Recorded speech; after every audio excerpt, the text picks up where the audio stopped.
रस्ता नाही, सगळीकडे ट्रॅफिक आपला जॅम, आणि स्कूटरवर मला न्यायला आलेले आपले महाराष्ट्र सैनिक म्हणतात राजसाहेब आगे बढो. अरे मी कुठून पुढे आज जाऊ आता अजून?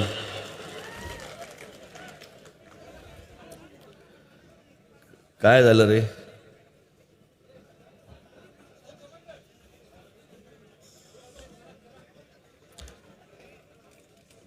बसा रे, आता शांत बसा सगळेजण.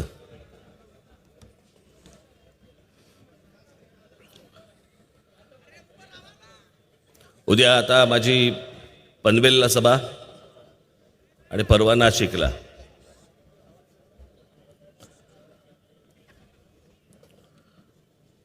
विचारलेल्या माझ्या प्रश्नांना भाजपवाले उत्तर शोधतायत.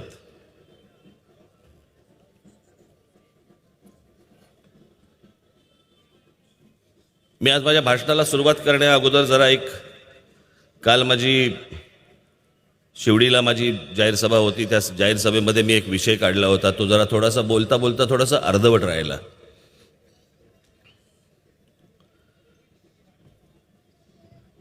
आणि तो विषय होता एका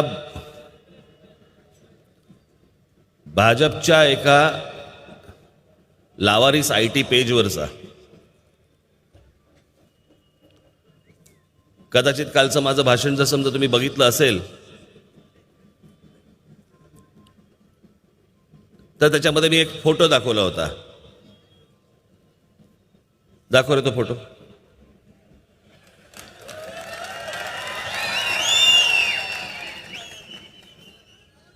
हा फोटो तो. आणि थोडी माहिती देताना जरा थोडंसं माझे राहून गेलं. मी म्हटलं आज जरा भांडुपला सभा आहे, त्याची पूर्ण माहिती देऊन टाकू. विषय आहे गरीबी हटाओचा. कांग्रेस ने तो गरीबी हटाओ का नारा देकर बस वोट लूटा, लेकिन मोदी जी ने इन्हें गरीबी के दलदल से दिलाई मुक्ती. म्हणजे हा परिवार अतिशय गरीब होता आणि मग यांच्यामुळे हे गरिबीतनं बाहेर आले. मी मुद्दामून त्या फॅमिलीला आज परिवाराला मी आज इथे बोलवलंय.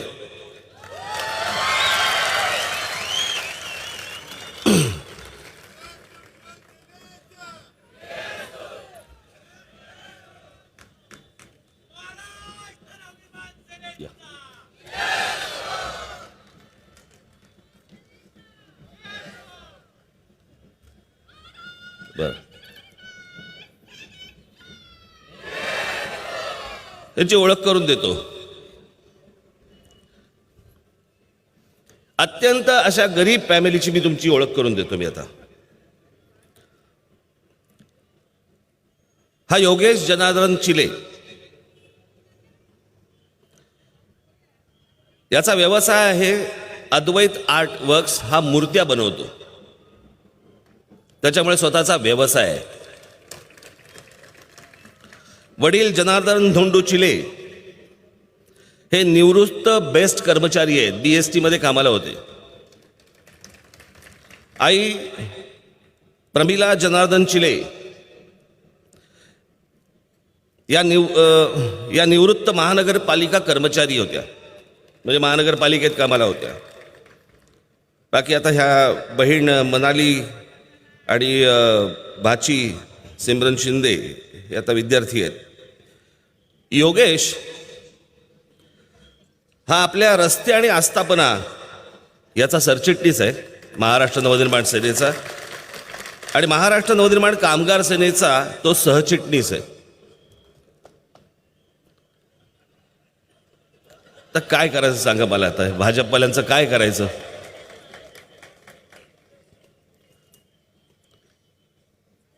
आणि कुठचाही ह्यांचा फेसबुकवरती ह्यांनी एक आपल्या परिवाराचा टाकलेला फोटो, कुठचेही फोटो उचलायचे आणि आपल्या मोदींचा फोटो टाकून दे ढकलून. असे किती टाकले असतील माहित नाही. आणि काल बसा, आपण जागा आहे ना आपल्याला बसायला, हां, जागा आहे ना? काल मी हे ज्या वेळेला शिवडीच्या सभेमध्ये मी सांगितलं, त्याच्यानंतर भारतीय जनता पक्षाची जी काही IT सेलची जे काही लोक आहेत त्यांनी आज सकाळी ते पेजच गायब करून टाकलं. तो फोटो दाखव. ABP माझाचा राज ठाकरेंच्या पोलखोल नंतर मोदींची जाहिरात असलेलं पेज गायब. त्याच्यावरची ती पोस्ट काढून टाकली आणि मग परत दुपार संध्याकाळी परत ते पेज सुरू केलं. बरं समजत नाही का खोटं बोलतायत? मला असं कधी कधी वाटतं हा खोटं बोलण्याचा रोग आहे, जो कदाचित अख्ख्या पक्षाला झाला असावा.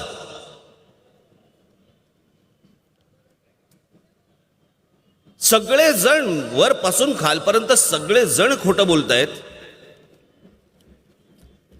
मनाला येईल ते बोलतायत. त्यांना वाटतं आपल्या हातामध्ये सत्ता आहे म्हटल्यानंतर आपण काय वाटेल ते बोलू शकतो.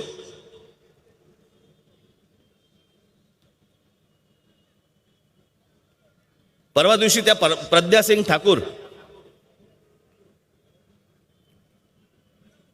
भारतीय जनता पक्षाने त्यांना उमेदवारी दिली आहे. मालेगाव बॉम्बस्फोटामध्ये त्या आतमध्ये होत्या. बाहेर आल्यावर त्यांनी सांगितलं की माझ्या शापामुळे हेमंत करकरे, म्हणजे जो आपले शहीद हेमंत करकरे जे इथे झाले, हेमंत करकरे, आमचे कामटे, होंबाळे, त्याच्यानंतर आमचे साळसकर, हे पाकिस्तानमधनं आलेल्या अतिरेक्यांच्या गोळ्यांनी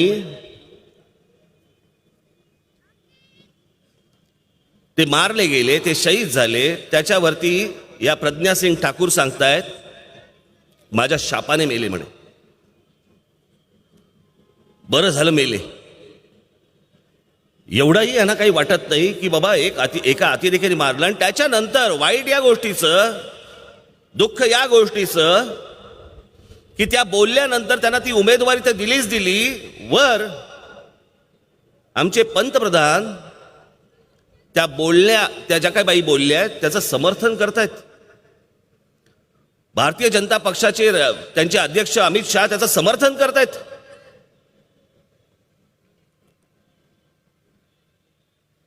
तुम्ही आठवा ती रात्र.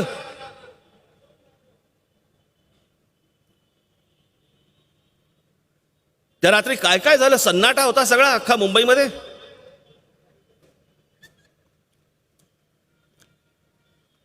छत्रपती शिवाजी टर्मिनस मध्ये ते शिरले, तिकडे त्यांनी गोळीबार केला, तिथे माणसं मारली गेली, आमचे अनेक पोलीस मारले गेले.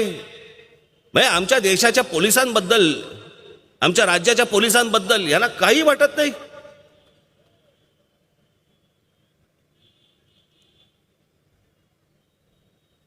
आणि निर्ढावलेपणाने, निर्लज्जपणाने त्या गोष्टींचं सगळेजण समर्थन करतात. आता नंतर बोलायला लागले की नाही नाही आम्हाला ते मान्य नाही. मग तरी तुम्ही तिकीट का दिलं? बरं त्या बाई या काय सिग्नल मोडून आतमध्ये गेल्या होत्या का? की कॉन्स्टेबलने पकडले, सिग्नल मोडलात बाई, आज चला. बॉम्बस्फोटाची केस होती. आमचे हेमंत करकरे यांच्याबद्दल कधी तुम्ही पुढच्या पोलीस खात्यामध्ये विचारून घ्या माणूस कसा होता. विनाकारण कोणाला तरी त्रास देणारा माणूस नव्हता. पण ज्या वेळेला बॉम्बस्फोटामधली व्यक्ती ज्या वेळेला येते, मग ती कोणी का असे ना, आतंकवाद हा आतंकवाद असतो. त्याला कुठचा आलाय धर्म? बॉम्ब फुटताना बॉम्बला माहितीच नसतं की ह्याच्यामध्ये कुठच्या धर्माची माणसं मरणार आहेत.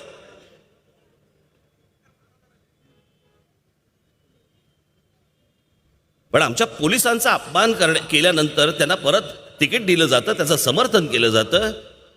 काय भारतीय जनता पक्षाला म्हणायचं? आणि हे सत्तेवरती आहेत. हे सत्तेवरती नुसते नाही, हा सत्तेचा माज आहे, माज.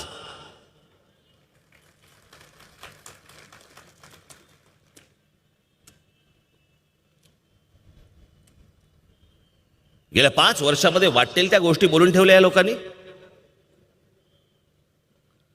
आणि राज ठाकरे ज्या वेळेला ह्या सगळ्या गोष्टी समोर ठेवतोय, मांडतोय, त्यावेळेला त्याची उत्तर द्यायला तयार नाही हे लोक. आता म्हणतात म्हणे आम्ही आता उत्तर देणार आहोत. इतके दिवसांनी आठवलं. त्या दिवशी मी त्या हरिसालबद्दल मी जे दाखवलं, त्याच्यानंतर मुख्यमंत्री तिकडे जाऊन आले. म्हणजे मुख्यमंत्र्यांची एक मुलाखत झाली. मुख्यमंत्र्यांनी त्या टेलिव्हिजन चॅनलला सांगितलं. त्या टेलिव्हिजन चॅनलला सांगितल्यावरती त्या टेलिव्हिजन चॅनलला म्हणाले तुम्ही स्वतः जाऊन बघून या. ते टेलिव्हिजन चॅनल गेलं हरिसालला, त्यांनी त्यांचा रिपोर्ट दिला आणि ते म्हणाले राज ठाकरे म्हणतात ते बरोबर आहे.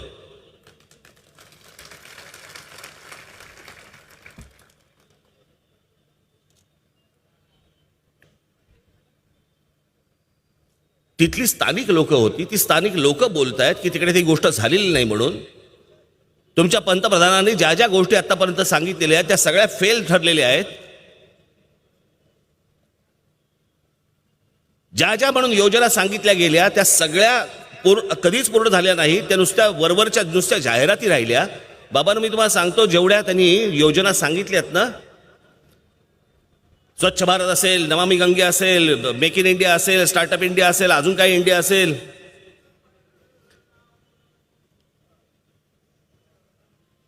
या सगळ्या योजनांवरती साधारणपणे किती जाहिरातींवरती किती खर्च झाला? 4,500 कोटी रुपये ते 5,000 कोटी रुपये नुसत्या जाहिरातींवरती खर्च केला या लोकांनी.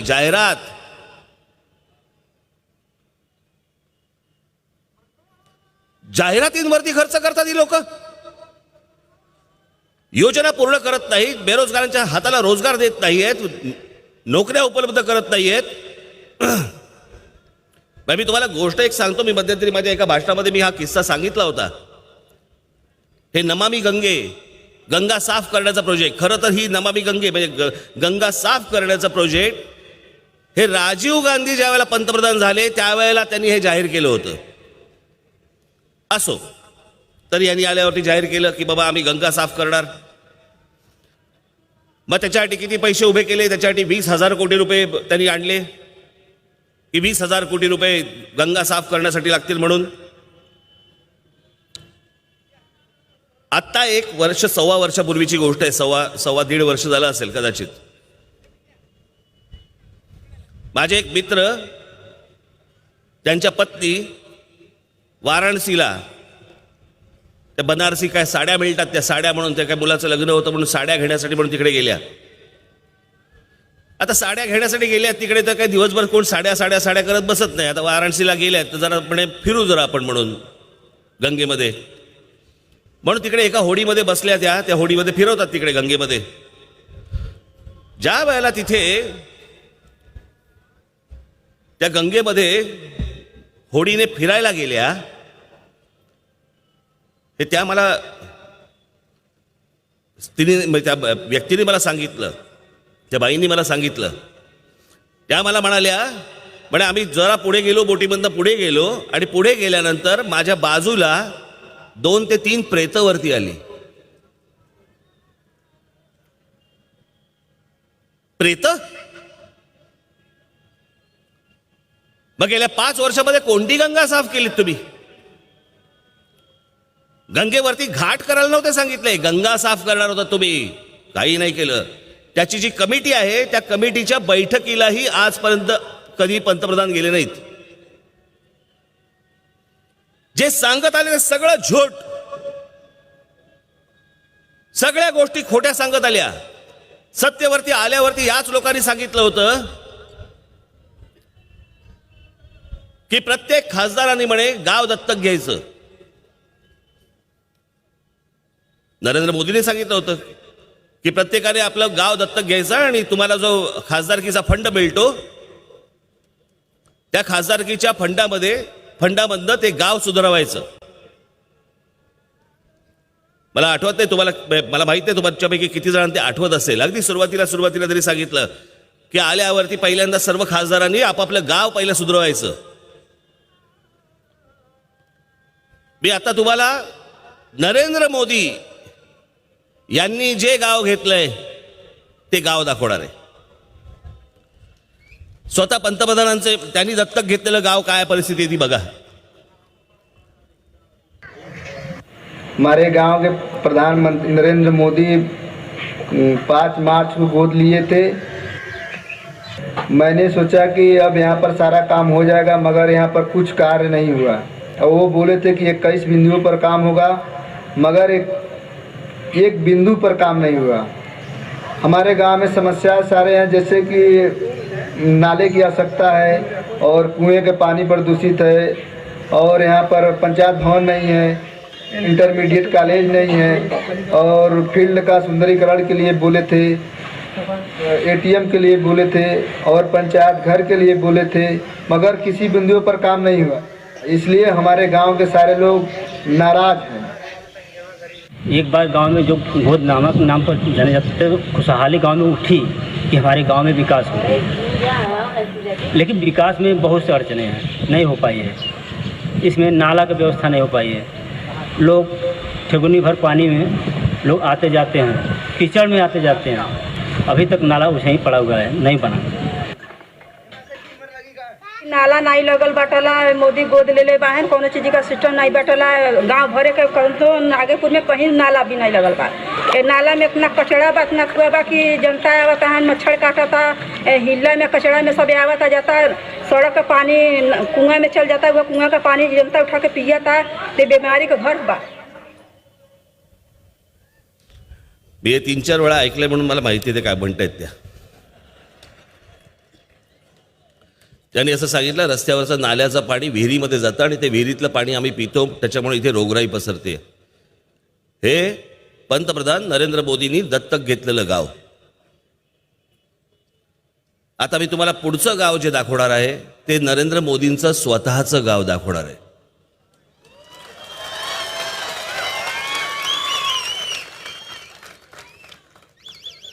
जिथले ते मतदार आहेत त्या गावाची मी परिस्थिती आता तुमच्या समोर ठेवणार आहे. ते गाव दाखवा.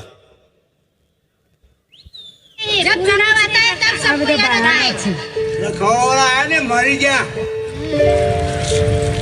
उनको गालिन दो भाई बेहवाल साधन.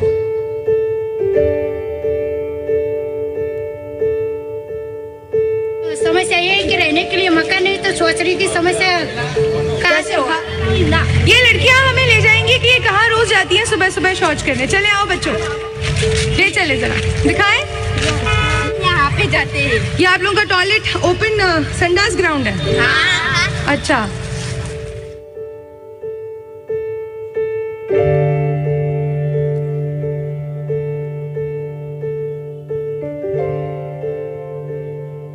के मकान भाड़े के मकान में भी शौच नहीं. अब क्या क्या सफाई है, क्या व्यवस्था है सफाई की? क्योंकि सफाई नहीं. आपके जो गांव में पर रोहित समाज में गटर भी खुली है. अभी तक कुछ हुआ नहीं उस बात में, टॉयलेट के बारे में कोई आए नहीं है. छोटी छोटी लड़कियां वो बड़ी बड़ी उम्र लायक बहनों वो खुले में जाती है. सबको याद रोज टॉयलेट करने आते हैं. हाँ. अम्मा संडास नहीं है आपके घर में? ना. आप वार्डनगर की वासी हैं? हाँ. आपके देखिए वादा किया था घर घर सबको घर अपना घर होगा. तो ये यहाँ चुनाव आई तब अब याद आया कि अपना पुराना घर गाँव देखे वडनगर. पर हमको तो कभी घर का वादा ही किया, घर दिया नहीं. मोदी जी के लिए क्या संदेश है भाई? टॉयलेट बनवाएं. हाँ.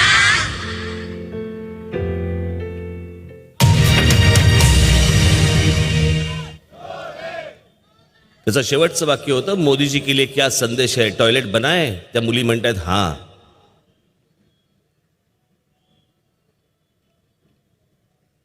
हा माणूस जिथून आला तिथल्या गावाची परिस्थिती जर ही असेल तर देशाची परिस्थिती काय असेल याचा विचार करा.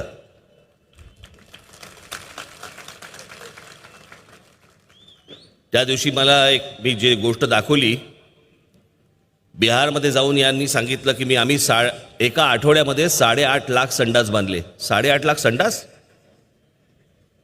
एका आठवड्यात. म्हणजे साधारणपणे मिनिटाला 84 संडास झाले आणि सेकंदाला 7 संडास. काही थापा मारायला काही मर्यादा आहेत की नाही? आणि कशासाठी तुम्ही थापा मारताय?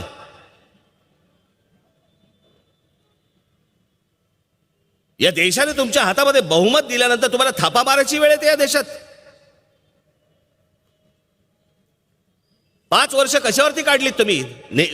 पंडित जवाहरलाल नेहरूंना शिव्या घालण्यात काढलीत, इंदिरा गांधींना शिव्या घालण्यात काढलीत. हे जे आज सांगतायत ना नरेंद्र मोदी स्वतः, मी प्रधान सेवक आहे म्हणून, हे प्रधान सेवक ही गोष्ट देखील पंडित जवाहरलाल नेहरूंची होती. दिल्लीमध्ये जे पंडित जवाहरलाल नेहरूंचं जे स्मृती भवन आहे त्या स्मृती भवनामध्ये एक मोठी पाटी आहे आणि त्याच्यामध्ये त्यांनी असं नेहरूंचं एक वाक्य लिहिलंय कि इस देश की जनता मुझे प्रधानमंत्री करके ना पुकारे, इस देश की जनता मुझे प्रथम सेवक करके बुलाए. ते प्रथम सेवकचं ह्यांनी प्रधान सेवक केलं. कॉपी तर त्यांचीच करणार.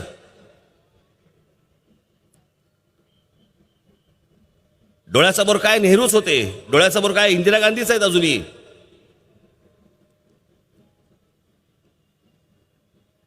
आणि नुसतं खोटं बोलता तुम्ही.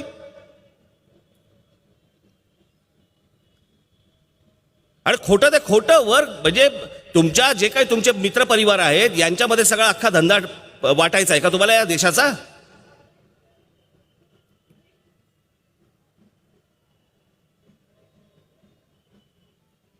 आज किती योजना यांनी सांगितल्या मला सांग. ती एक गॅसची योजना सांगितली, काय तिचं नाव, उज्ज्वला.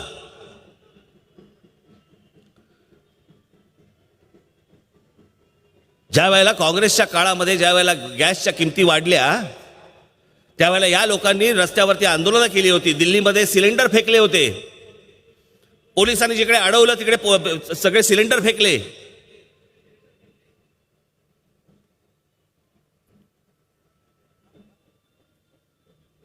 काँग्रेसच्या काळामध्ये 410, म्हणजे हे 2014चा आकडा सांगतो मी तुम्हाला, 2014चा, ज्याच्यानंतर हे सत्तेमध्ये आले. 2014ला त्यावेळेला आकडा काय होता गॅस सिलेंडरचा, काय झाला होता, किती पैसे झाले होते त्याचे? 410 रुपयाला मिळत होता. आणि आज कितीला मिळतोय? जवळपास 750, 800. आणि ज्यांनी सबसिडी, ज्यांनी सरेंडर केलेली आहे त्यांना 900, 950.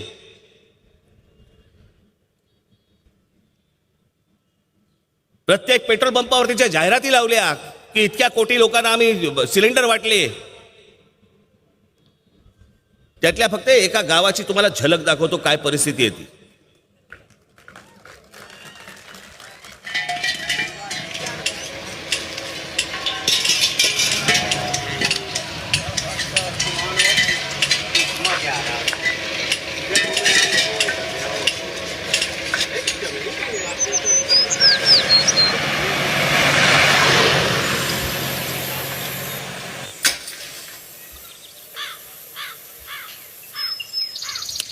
जरा एक मिनिट पॉज कर. हे जे नाव बघताय तुम्ही, गुड्डी देवी, ही जी गुड्डी देवी जे नाव तुम्ही आता वाचलत, ही या योजनेतली पहिली स्त्री आहे जिला नरेंद्र मोदींनी व्यासपीठावरती ही योजनेचं पहिलं सिलेंडरचं गोष्ट दिली. पुढे आहे ते बघा. गुड्डी देवी कहती है कि पैसा नहीं तो लकड़ी नहीं, लकड़ी नहीं तो खाना नहीं. उज्ज्वला योजना देश की 5 करोड़ बीपीएल महिलाओं को गैस कनेक्शन देने की अब तक की सबसे बड़ी योजना.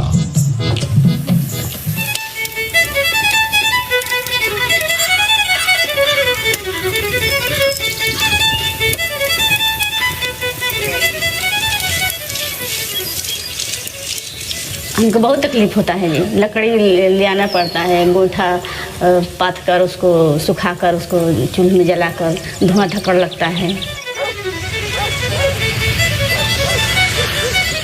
न पैसा कहाँ पाएंगे कि हम हर महीने भराएंगे.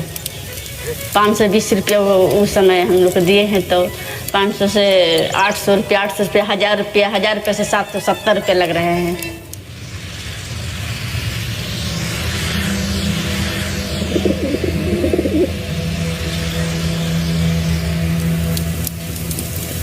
₹500 हो जाएगा तो हम गैस पर गाय का पखेव बना देते हैं. उज्ज्वला योजना में लगभग 30% लोग जो कि गैस रेगुलर लेते हैं, बाकी जो अदर्स कस्टमर हैं, सामान्य कनेक्शन वाले हैं, वो लोग 50 से 60% लोग जो रेगुलर गैस ले रहे हैं.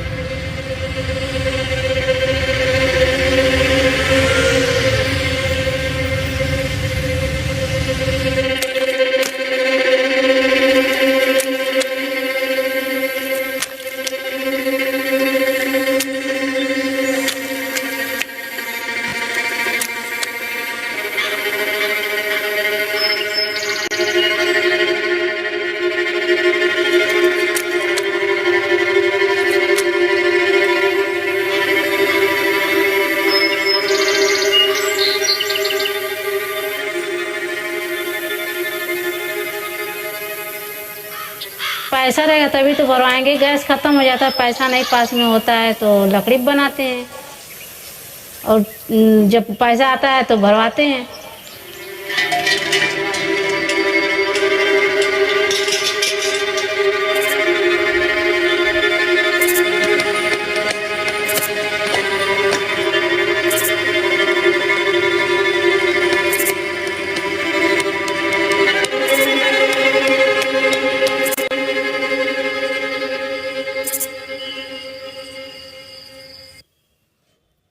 हे बीबीसीने केलेले आहेत या सगळ्या, हे आपण केलेल्या नाही आहेत.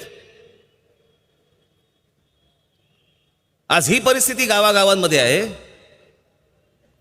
आणि खोट्या जाहिरातींवरती, पेट्रोल पंपावरती जाहिराती लावतायत की इतक्या करोडो लोकांना आम्ही गॅस सिलेंडर दिले. भाऊ, परवडत नाहीत. आणि त्यांना जर परवडले असते तर ह्याच्या आधीच नसते का घेतले. पण आज इतके भाव वाढले गॅस सिलेंडरचे. ज्या वेळेला 410 रुपये 2014ला ज्या वेळेला भाव होते त्यावेळेला हेच भाजपवाले काय सांगवते बघा. अभी अभी एलपीजी के रेट्स को बढ़ाया गया है. अब एलपीजी के सिलेंडर के दामों में और भी वृद्धि की गई है. महिला मोर्चा देश भर में, हर जिले में, हर मंडल में महिला विरोधी नीति के विरोध में प्रदर्शन करेगी. एलपीजी के बड़े दामों के खिलाफ प्रदर्शन होगा. इस सरकार की संवेदनहीनता की भी पराकाष्ठा है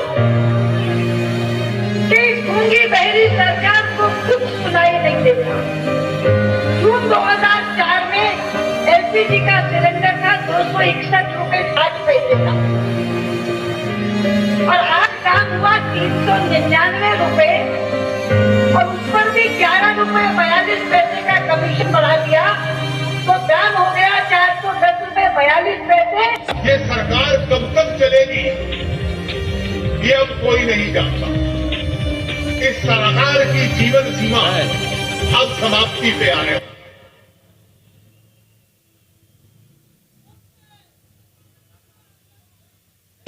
आज भी गैस के सिलेंडर में बिना सब्सिडी के 26 रुपए के दाम में और वृद्धि हो गई है.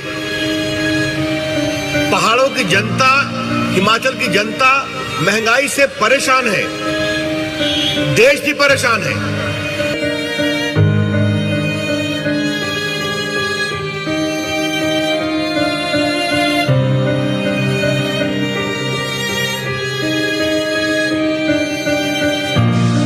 मैं आशा करूंगा कि प्रधानमंत्री जी देश की स्थिति को गंभीरता से ले और दाम बढ़ाए हैं उसको वापस करें.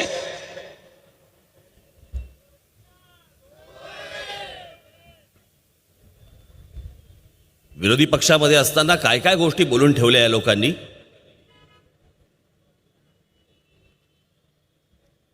दर वर्षाला आम्ही 2 कोटी लोकांना रोजगार देऊ. 2 कोटी लोकांना रोजगार. मी मध्यंतरी माझ्या भाषणामध्ये बोलताना मी जरा थोडासा आकडा चुकलो तो. दरवर्षी 2 कोटी लोकांना रोजगार म्हणजे साधारणपणे 5 वर्षामध्ये 10 कोटी लोकांना रोजगार. 10 कोटी लोकांना रोजगार याचा अर्थ साधारणपणे घरामध्ये 4 माणसं पकडली तर 40 कोटी लोकांची पोटं भरणार होते. काय झालं त्या योजनांचं? आज कोणत्याही योजनांवरती नरेंद्र मोदी बोलायला तयार नाहीयेत. त्यांच्या जाहीर सभांमधनं आज भाषण करतायत, देशभर बोलतायत, पण देशभर ते कोणत्याही त्यांच्या 5 वर्षातल्या कोणत्याही योजनेवरती ते बोलायला तयार नाहीयेत. अजूनही बोलत नाहीयेत.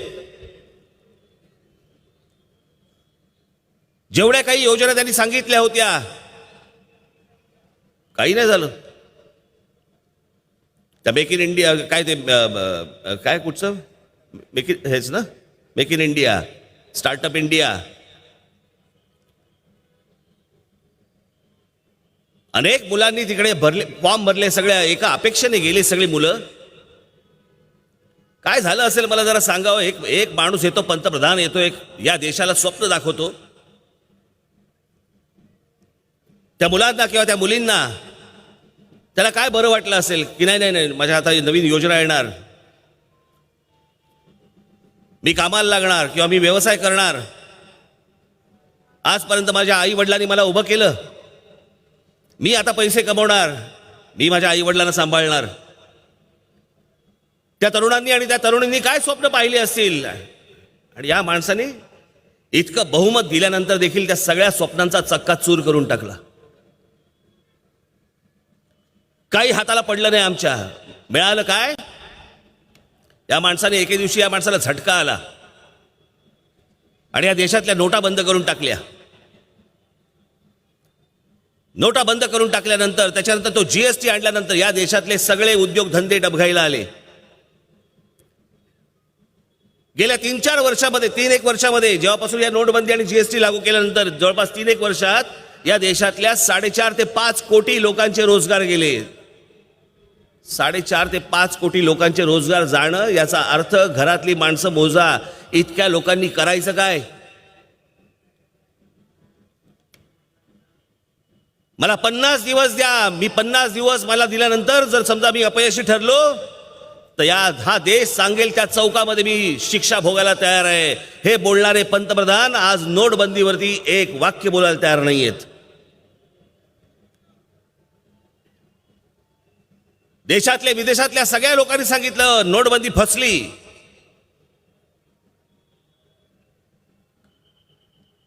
इतकी फसली की यांना जीएसटी बंद या देशाला रेव्हेन्यू पण येत नाहीये. आणि अशा परिस्थितीमध्ये रिझर्व्ह बँक ऑफ इंडियामध्ये जो रिझर्व्ह मध्ये ठेवलेला पैसा असतो की उद्या बँका अडचणीत आल्या, बँका अडचणीत आल्याचा अर्थ काय? तुमचे पैसे अडचणीत जर समजा आले तर त्याला रिझर्व्ह बँक बॅकअप असतो,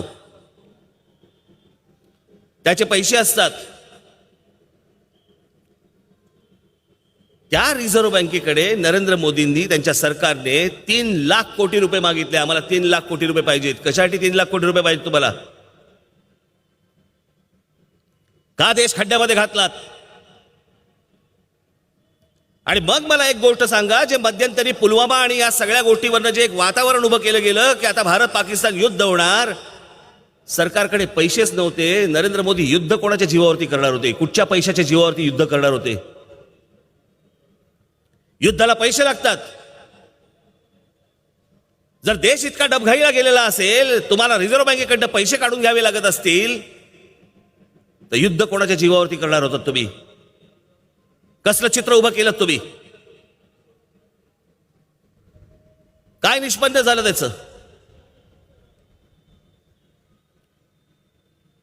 मी माझ्या कालच्या सभेमध्ये मी दाखवलं तो जो पुलवामाला जो हल्ला झाला, आरडीएक्सचा हल्ला झाला, ज्याच्यामध्ये आमचे 40 जवान मारले गेले, त्या रस्त्यावरती धोका आहे. अगोदर काय सांगितलं गेलं त्यांनी? तिकडच्या राज्यपालांनी पण काय सांगितलं, बाकीच्यांनी काय सांगितलं? इंटेलिजन्स फेल्युअर आहे. इंटेलिजन्स फेल्युअर नव्हता. तिथून या गाड्या जायच्या अगोदर ह्यांना कळवलं गेलं होतं की त्या रस्त्यावरती बॉम्ब ब्लास्ट होण्याची शक्यता आहे. तो जो रस्ता आहे, जायचा रस्ता आहे, तो व्यवस्थित तुम्ही क्लीन करा, क्लिअर करा, त्याशिवाय जाऊ नका. आणि जर तो तिथे जास्ती धोका असेल तर त्यांनी सांगितलं होतं की आम्हाला एअरलिफ्ट करा. सीआरपीएफच्या जवानांना एअरलिफ्ट करा, हेलिकॉप्टरने पाठवा तिकडे, पण त्या रस्त्यावर जाऊ नका, त्या रस्त्यावरती धोका आहे. तरी त्यांना का पाठवलं गेलं? आमचे 40 जवान हकनाक मारले गेले.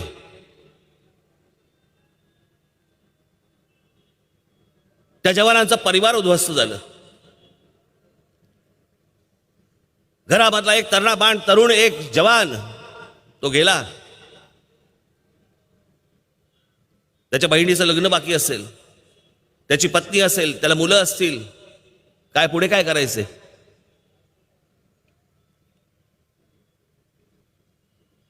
मी काल दाखवलं, मुद्दामून तुम्हाला आत्ता आज पण दाखवणार आहे. मी माझ्या पुढच्या सगळ्या 2 सभांमध्ये पण हे मुद्दामून मी गोष्ट दाखवणार आहे की तुम्हाला हे दिसलं पाहिजे, तुम्हाला हे कळलं पाहिजे की ज्या वेळेला 14 तारखेला पुलवामाला ज्यावेळेला हल्ला झाला आणि पुलवामाला हल्ला झाल्यानंतर संपूर्ण देश हा दुःखात होता. संपूर्ण देश दुःखामध्ये होता. सगळ्यांना असं वाटत होतं, अरे आमचे जवान गेले, आमचे सगळे तरुण गेले, आमचे रक्षक गेले, हकनाक गेले. दुःख पण होतं आणि एक चीड पण होती, एक राग पण होता. अशा सगळ्या परिस्थितीमध्ये देश असताना आमचे पंतप्रधान कशात होते दाखवा. 14 तारखेला पुलवामावरचा हल्ला झाला. हा 15 तारखेचा फोटो आहे, हा 16 तारखेचा आहे, हा 17चा आहे, हा 18चा आहे, हा 19चा आहे, हा 20चा आहे, हा 21चा आहे, तो 22चा आहे. कुठेतरी चेहऱ्यावरती दुःख दिसतंय का सांगा. आमचे 40 जवान मारले गेले आहेत असं कुठेतरी यांच्या चेहऱ्यावरती दिसतंय का बघा. कपडे बघा त्यांचे. आणि म्हणून मी काल बोललो ना, मी म्हटलं हा कसला फकीर, हा तर बेफिकीर. असा पंतप्रधान असतो आमचा.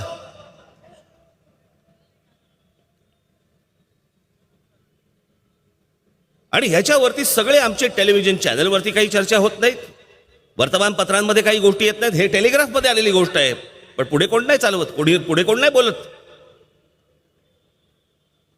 यालाच हुकुमशाही म्हणतात.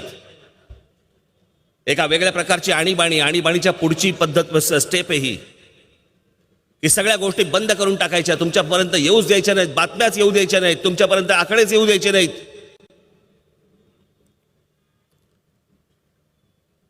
आता अनेक गोष्टींना कोंब फुटायला लागले. हा राज ठाकरे गेले 4 वर्ष ओरडून सांगतोय. ह्याच्या प्रत्येक गोष्टीवरती मी आजपर्यंत ज्या चुकीच्या गोष्टी होत्या त्याच्यावरती मी आजपर्यंत टीका करत आलो.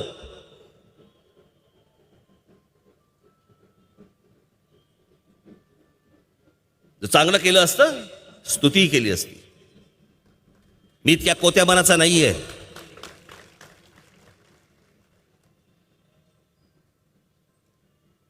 पण चित्र काय उभं केलं आज तुम्ही लोकांसमोर जाताना त्या जवानांच्या नावाने मतं मागताय. मी काश्मीरला गेलो होतो, मी कधी गेलो नव्हतो काश्मीरला. इतक्या वर्षामध्ये फक्त मी चित्रपटांमध्ये फक्त काश्मीर बघितलं होतं, कधीच गेलो नव्हतो. आता मला असं वाटतं एक 3-4 वर्षापूर्वीची गोष्ट असेल, मी त्यावेळेला काश्मीरला गेलो आणि मग श्रीनगरला गेलो, श्रीनगरवरनं गुलबर्गला गेलो. मी काश्मीरमधल्या लोकांची मानसिकता काय आहे हे मुद्दामून मी तुम्हाला सांगतो. मी तिकडे गेलो, काश्मीरमध्ये गेलो, मग आम्ही श्रीनगरला आलो. मग ते खूप वर्ष आम्ही ऐकत होतो लहानपणापासून, काश्मीरला दल लेक आहे, दल लेक आहे, दल लेक आहे. मग आम्ही दल लेकमध्ये गेलो, त्या शिकाऱ्यामधनं. मग त्या शिकाऱ्यामधनं जात असताना तिकडे काहीतरी एक काय 4 चिनार का काहीतरी एक असं एक आयलंड आहे. 4 चिनार का 4 मिनार माहिती नाही मला. 4 चिनार अशी काहीतरी 4 झाडं आहेत, त्यातले एक तुटले. आता आम्ही तिथे गेलो आणि तिथे गेल्यानंतर पहिल्यांदा डोळ्यासमोर काय 2-3 गोष्टी आल्या. तिकडे आम्हाला 3 पाट्या दिसल्या. त्यातली पहिली पाटी होती वीणा वर्ल्ड, दुसरी पाटी होती केसरी टूर्स अँड ट्रॅव्हल्स आणि तिसरी पाटी होती राजाराणी ट्रॅव्हल्स. मी ज्या वेळेला त्या शिकाऱ्यांमधनं परत ज्या वेळेला बाहेर आलो, किनाऱ्यावरती आलो, बाहेर उभा राहिलो, त्यावेळेला त्याचे शिकाऱ्याचे सगळे लोक होते, ते सगळेजण माझ्याकडे आले, ते चालवणारे लोक. आणि मला म्हणाले की बोले साहब आपकी जबान को वजन है, आप जब वापिस जाएंगे तब आप अपने लोगों को बताइए कि कश्मीर आए, अगर हमारे लोग अगर यहां पे नहीं आएंगे तो हम लोग भूखे मर जाएंगे. आज त्या लोकांना तिकडे काम हवंय, आज त्यांना दंगाबस्ती नकोय. आणि या असल्या गोष्टींचे वापर मग हे बाकीचे पाकिस्तान आणि इतर सगळे अतिरेकी संघटना करून घेतात आणि ज्याच्यामध्ये आपला असलेला काश्मीर सगळा बदनाम होतो. आज भारतीय जनता पक्ष त्या महबूबा मुफ्ती बरोबर तिकडे युतीमध्ये होता ना काश्मीरमध्ये. मग काय केलं? एके दिवशी अचानक तुमची युती तुटली, तुम्ही बाहेर पडलात. आणि मग बाहेर पडल्यानंतर काही दिवसांनंतर, काही महिन्यानंतर तुमच्या इकडे लगेच पुलवामा घडतं. मग पुलवामा नंतर तो एअर स्ट्राईक घडतो.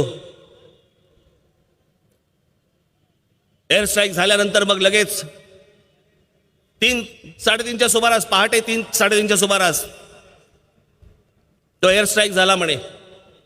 आणि मग तो झाल्यानंतर सकाळी पहिलं स्टेटमेंट कोणी दिलं तर म्हणे अमित शहाने दिलं की 250 माणसं मारली गेली. अमित शहाला कुठून कळलं? त्यांना कुठून कळलं? त्याच्यानंतर एअरफोर्सचे चीफ यांनी पत्रकार परिषद घेतली आणि पत्रकार परिषद घेऊन एअरफोर्सच्या चीफने सांगितलं की किती माणसं गेली आम्हाला माहीत नाही, आमच्याकडे त्यातला काउंट नसतो. मग जर एअरफोर्सचे चीफ सांगतात की आमच्याकडे काउंट नसतो, तर मग हे सगळ्या टेलिव्हिजन चॅनलवरती काय चालू होतं? हे तुमच्यासाठी, तुम्हाला भडकवण्यासाठी की बघा आम्ही एअर स्ट्राईक केला, 250 माणसं गेली, 300 माणसं गेली, 400 माणसं गेली. आमचा पायलट अभिनंदन तिकडे पडला, मग पाकिस्तानने त्याला बरोबर सोडला. साधी गोष्ट आहे हो. 200, 250, 300 सोडून द्या, 10 माणसं जरी मेली असती ना तिथली, तरी आमचं अभिनंदन परत नसता आला. 10 माणसं मेली असती ना, आणि जर समजा अभिनंदनला जर समजा इम्रान खानने सोडला असता ना, उभा जाळला असता त्या इम्रान खानला पाकिस्तानमध्ये. आणि तोच इम्रान खान, बघा हे काय कशा प्रकारच्या गोष्टी आहेत. तोच इम्रान खान आज काय सांगतोय, तर नरेंद्र मोदी पंतप्रधान व्हायला पाहिजेत सांगतोय. मी आजपर्यंत इतक्या वर्षांमध्ये कधी पाकिस्तानने सांगितलं की भारताचा पंतप्रधान कोण हवाय, हे मी आजपर्यंत कधी ऐकलं नाही. आज पहिल्यांदा ऐकतोय की पाकिस्तानचा पंतप्रधान सांगतोय की भारताचा पंतप्रधान कोण व्हायला पाहिजे. का? असं काय?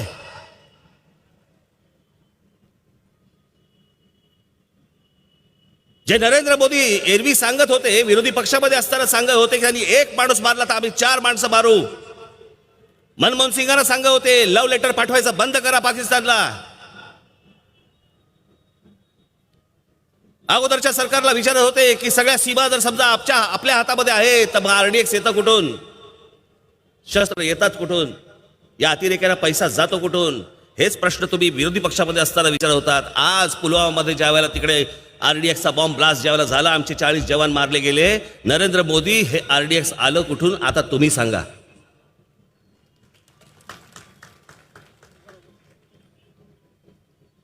आता त्या सगळ्या गोष्टींचा तुम्ही राजकीय फायदा करून घेताय, त्या जवानांच्या नावाने आता मतं मागताय. तुम्ही जी स्वप्न दाखवली होती, ज्याच्यासाठी म्हणून लोकांनी तुम्हाला भरभरून मतदान केलं, त्याच्याबद्दल तुम्ही आज काही बोलत नाही आहात. आणि आज त्याच्याबद्दल न बोलता तुम्ही आज सांगताय की पुलवामामध्ये झालेल्या जे शहीद जवान झाले त्यांच्या नावाने आम्हाला मतं द्या, ज्यांनी एअर स्ट्राईक केला त्यांच्या नावाने आम्हाला मतं द्या.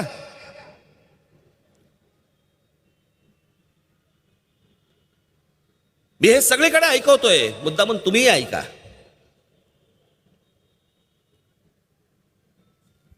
मैं आपसे कहना चाहता हूं, मेरे देश के फर्स्ट टाइम वोटर को, आप भी संकल्प कीजिए कि पहला वोट आपका, जो आपके जीवन की ऐतिहासिक घड़ी है, आपके जीवन पर याद रहेगा कि पहला वोट कब डाला, कहां डाला, कौन सा चुनाव था, किसको डाला, ये जीवन भर याद रहने वाला है. हर किसी को पहली घटना याद रहती है. मैं जरा कहना चाहता हूं मेरे फर्स्ट टाइम वोटरों को, क्या आपका पहला वोट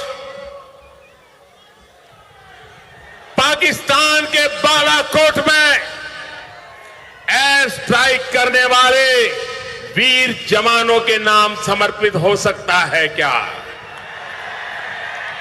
मैं मेरे फर्स्ट टाइम वोटर से कहना चाहता हूं कि आपका पहला वोट पुलवामा में जो वीर शहीद हुए, उन वीर शहीदों के नाम आपका वोट समर्पित हो सकता है क्या?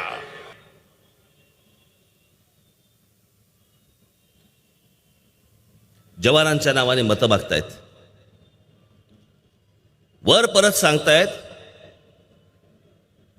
की जे शेतकरी आत्महत्या करतात त्यांच्या नावांचं राजकारण चालू शकतं, मग जवानांच्या नावाने राजकारण का नाही चालू शकत? ऐका, हे आमचे पंतप्रधान. किसान मरे तो चुनाव का मुद्दा, लेकिन जवान मरे तो चुनाव का मुद्दा नहीं. ये कैसे हो सकता है? किसान मरे तो चुनाव का मुद्दा, लेकिन जवान मरे तो चुनाव का मुद्दा नहीं. ये कैसे हो सकता है? याच नरेंद्र मोदींच्या मनामध्ये आमच्या जवानांबद्दल आहे का रे ते, त्या जवानांबद्दल आमच्या काय आस्था आणि प्रेम आहे हे त्यांच्या एका वाक्यातनं आणि भाषणातनं ऐका तुम्ही. सेना में एक जवान जितना साहस करने का ताकत रखता है ना, उससे ज्यादा साहस करने का ताकत व्यापारी रखता है. सेना में एक जवान जितना साहस करने का ताकत रखता है ना, उससे ज्यादा साहस करने का ताकत व्यापारी रखता है.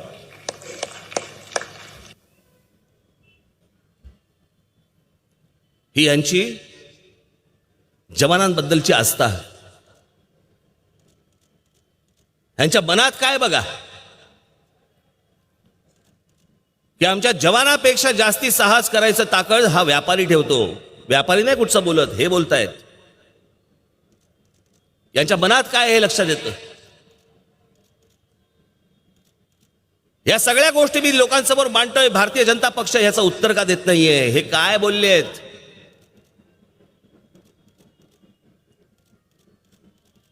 अनेक गोष्टी त्यावेळेला ज्यावेळेला विरोधी पक्षामध्ये होत्या त्यावेळेला अनेक गोष्टींचं भांडवल केलं. गॅसचं भांडवल केलं, अनेक गोष्टींचं भांडवल केलं. आणि त्यावेळेला सांगितलं की बाबा हे अगोदरचा इथे होते ना तुमचा अगोदरचा खासदार हा किरीट सोमय्या,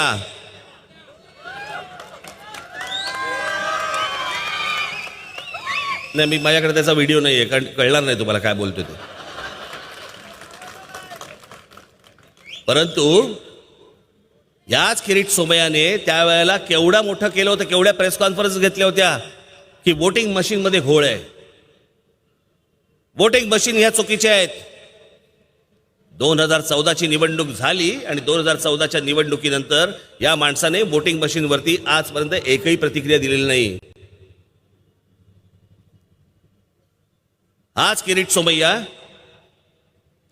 रेल्वे स्टेशनवरचे प्लॅटफॉर्म मोजत होता. आठवतंय ना आमची ती मोनिका मोरे आहे का कुठे, ती येणार होती मग इकडे. कुठे आहे?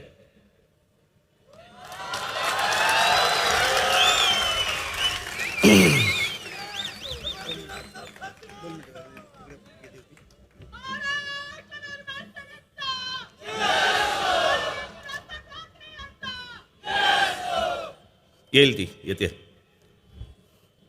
2014ला त्या मुलीचा अपघात झाला, तिचे दोन्ही हात गेले.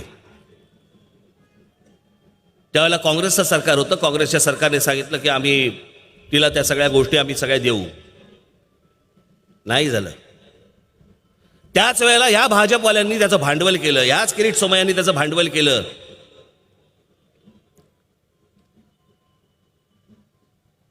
आणि प्रत्येक ठिकाणी ही गोष्ट दाखवली गेली की बघा बघा काँग्रेसवाले कसे आहेत. मी तेव्हाही बोललो होतो, हे आज माझे भाजपवाले सांगतायत अहो मी ज्या वेळेला 2014च्या अगोदर मी जेवढे काँग्रेस आणि एनसीपीचे वाभाडे काढलेत ना तेवढे तुम्ही पण नाही काढलेत. नंतर तुम्ही सत्तेवरती आलात. आता मला असं वाटतं ते कमी नालायक होते, इतके नालायक तुम्ही जास्ती आहात. आता फक्त कॉम्पिटिशन आहे. मेरी कमीज तुम्हारी कमीज से सफेद कैसी, एवढंच बाकी आहे फक्त. हे जास्ती नालायक का हे कमी नालायक. पण ज्या ज्या वेळेला विरोधी पक्ष सत्तेवरती आला त्या वेळेला असं वाटायला लागलं केंद्रामध्ये की बाबा नाही होतं ते बरं होतं, हे भयानक आहेत.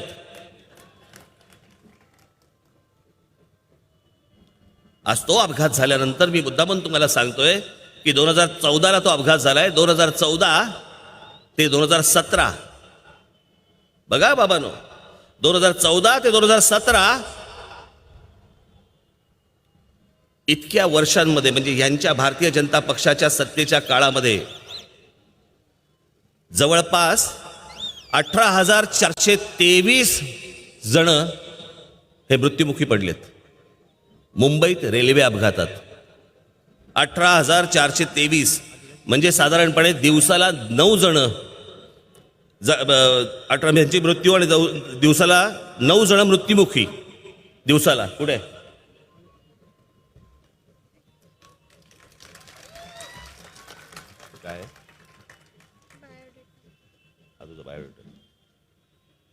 सभा झाली की आपण भेटू.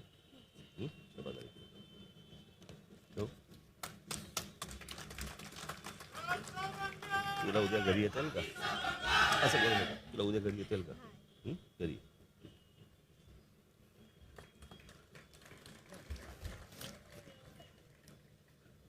दोन्ही हात गेलेत. काय करू शकणार मला जरा सांगा. हे आश्वासन देत आहेत, ते आश्वासन देत आहेत. नुसते सत्तेवरती यायची, नुसती स्वप्न दाखवायची. जन्म झालाय म्हणून जगायचं, वाढत वाढत म्हातारा होऊन मरायचं, त्याच्या आधी काही अपघात झाले तर त्याच्यात जायचं. याच्यासाठी निवडणुका असतात का? याच्यासाठी तुम्ही रांगेमध्ये उभे राहता मतदान करायला? हे कोणी यावं आणि खोटी स्वप्न दाखवावीत आणि या त्या भूलतापांना भुलून नुसते आपलं मतदान करावं?